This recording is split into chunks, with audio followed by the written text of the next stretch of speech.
TV Libellule en papier saison 2021, épisode pilote, 4 août 2021. No One's 5 Pédiatrics pavillon situé au-dessus des décharges qui abritaient autrefois des mineurs problématiques, qui auparavant avaient accueilli des combats de chiens illégaux hebdomadaires. Avant cela, le comté ne comptait que 150 lits d'hôpital psychiatrique. Peu de temps après la guerre du Vietnam, ses habitants voulaient remplir ce cratère massif avec quelque chose. Trash était une réponse raisonnable et rationnelle à l'époque. Les temps s'écoulèrent, avant qu'un long demi-siècle ne s'écoule. Comme prévu, cette parcelle considérée comme une propriété de rouille. Pendant des années, le comté a dépensé beaucoup d'argent et une main-d'œuvre laborieuse sans fin pour combattre, pour repousser les apparences flétries, mais n'a atteint que des frustrations. Pendant des années, les politiciens ont promis de s'attaquer à ce problème en tant que points focaux centraux pendant les campagnes, mais une fois élus, aucun politicien n'a jamais revisité cette question. Les responsables du comté ont offert cette parcelle de fléau gratuitement en échange de la continuité des embellissements de la région. Aucun intéressé. L'année où le président Reagan a été réélu, des groupes d'investisseurs et des entreprises de construction se sont aventurés et ont construit des pavillons médicaux multifonctionnels pour enfants à plusieurs niveaux. Après de nombreux retards et revers, il a ouvert ses portes et les affaires dans les cliniques pédiatriques ont prospéré. Dans son centre le plus situé, se trouvent des cliniques de pédiatrie, de psychiatrie et de psychologie. Les cliniques structurées selon un modèle cyclique. Tida, une fillette de 8 ans au teint châtain clair, aux longs cheveux noirs, aux yeux marrons, au nez retroussé et aux traits du visage des plus attrayants. Elle se tenait debout à près de 4 pieds. Son rendez-vous avec le docteur Maria Hernandez a été repoussé de 30 minutes. La réceptionniste a diverti l'un des jeunes patients de la clinique. Vendredi tard midi.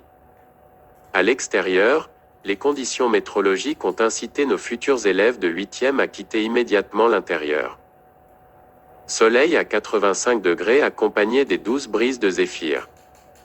Un ciel clair et ultra-bleu avec de maigres nuages blancs et gonflés dispersés dans tout le cosmos avec un espace apparu plus haut que d'habitude. L'orphelin Dudley était assis à ma droite. Dudley, un Indien indigène et des Latinos avec de longs cheveux noirs entrelacés, des pommettes hautes, mince et debout à 5 pieds 3 pouces et vêtu d'un vieux tee, un short de bain et des tongs, a lu le catalogue de l'école. Pendant environ 15 minutes, il n'avait pas fait n'importe quel son. Il marmonnait périodiquement. Le baron Duke, un gamin blanc millionnaire avec les cheveux blonds les plus courts et les yeux les plus bleus, mince et se tenait debout à 5 pieds 4 pouces, s'assit à ma gauche et le lut aussi. Il n'avait pas beaucoup parlé non plus. Jamais de bonnes nouvelles quand les deux n'ont fait aucun commentaire. Nous nous connaissions depuis l'âge d'or de la prématernelle, nous pouvions lire les langages corporels des autres. Dudley marmonna, Caleb. Baron dit quelque chose doucement. La réceptionniste a fait quelque chose d'humour et a ri de bon cœur. Tida la regarda d'un air absent. D'autres jeunes patients la regardaient aussi distraitement. L'artiste s'arrêta, analysa son auditoire.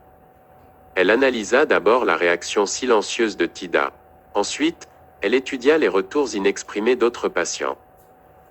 Elle nous a jeté un coup d'œil fugace. Je la regardais avec les yeux grands ouverts et les lèvres scellées. Elle jeta un coup d'œil à Dudley et Baron. Ni l'un ni l'autre ne prêta attention à elle. Elle s'est levée puis a essuyé la sueur sur son front avec le dos de sa main puis a dit « Audience difficile ». Le docteur Hernandez a appelé Tida. Une réceptionniste a escorté ma sœur cadette à son rendez-vous. Samedi avant le début officiel de l'école, un groupe d'entre nous s'est réuni au parc aquatique Enchanted, entrée gratuite pour les élèves jusqu'aux lycéens. Aux entrées, nous faisions la queue aux côtés d'autres élèves d'autres écoles du district. Beaucoup d'étudiants et d'accompagnateurs remplissaient ces vastes espaces de stationnement. Des autobus scolaires, des fourgonnettes affrétées et d'autres types de véhicules ont également rempli ces places de stationnement. De plus en plus d'étudiants et d'accompagnateurs faisaient la queue à toutes ces entrées. Des bus supplémentaires, des voitures familiales, des fourgonnettes et des bus affrétés ont rempli tous les espaces disponibles et se sont déversés sur les zones herbeuses et les allées. Beaucoup de vélos et de planches à roulettes regroupés dans quelques zones les plus proches des portes d'entrée. Baron chaperonné sur limousine et majordome. Dudley et moi sommes montés sur nos vélos. Nous nous sommes rencontrés à l'arrière de la masse des gens. Nous nous sommes salués à coups de poing puis avons fait la queue derrière les autres. Nos autres camarades de classe étaient parmi d'autres masses d'amateurs du parc. Les conditions météorologiques les plus proches de l'acceptable, mais se sont rapprochées d'un territoire faisable. À 8 heures du matin, la température atteint 70 degrés avec un courant d'air modéré. Nuages matinaux dispersés dans l'atmosphère. Des brises soleil sont apparues dans l'hémisphère oriental. Là-bas, cette portion particulière était éclairée de couleur orange clair, il semblait qu'un feu de camp était érigé. Les mouvements et les bruits de bedlam des participants les plus animés venaient de toutes les directions. Les plus jeunes ont fait preuve de vitalité. Les plus âgés affichaient de la sérénité. Les chaperons ont démontré des capacités multitâches. Les employés de parc ont aidé et donné des conseils. Tout le monde de toutes les directions a contribué au pandémonium de mouvements et de bruit dans le parc aquatique enchanté. Mes parents ont emmené Tida et mon frère aîné Seth, un lycéen et ma sœur aînée Siakim, un étudiant en 2e année pour voir nos grands-parents. J'ai choisi de ne pas y aller pour plusieurs raisons. Toutes les énigmes morales de mes grands-parents ont évolué autour de Tida et moi. Ils prétendaient que je traitais ma sœur cadette comme si elle était ma fille. Ils ont affirmé que Tida avait besoin d'un amour dur et non de sympathie. Mes parents ont accepté. Seth et Siakim étaient des jokers sur des sujets uniquement alignés sur leurs humeurs. Un jour, ils ont soutenu l'idéologie de nos grands-parents et un jour, ils n'auraient pas pu être plus en désaccord avec moi. Dudley n'en avait pas conscience. Il ne comprenait pas les relations entre frères et sœurs. Il ne comprenait ni ne voulait en savoir plus. À chaque 3e lune bleue et pas une seconde plus tôt, il a demandé pourquoi Tida n'avait ni ri, ni pleuré, ni montré aucune autre émotion. Dudley l'a appelée une nuisette cambodgienne. J'ai choisi de ne pas répondre à sa demande. Baron a suggéré des assistants personnels pour Tida. J'étais coincé entre deux extrêmes et les deux proposaient des idées alignées sur leur perception de la vie. Dudley est né dans la pauvreté et sans antécédents familiaux. Baron est né dans la richesse et avec de solides liens familiaux. Dudley a conclu que le manque d'émotion de Tida était lié au manque de soutien émotionnel des parents. Baron a conclu que l'argent résolvait tous les problèmes. Les aides personnelles, les majordomes et les femmes de chambre avaient besoin de richesse. Depuis sa naissance, Baron était entouré d'aides personnelles, de majordomes et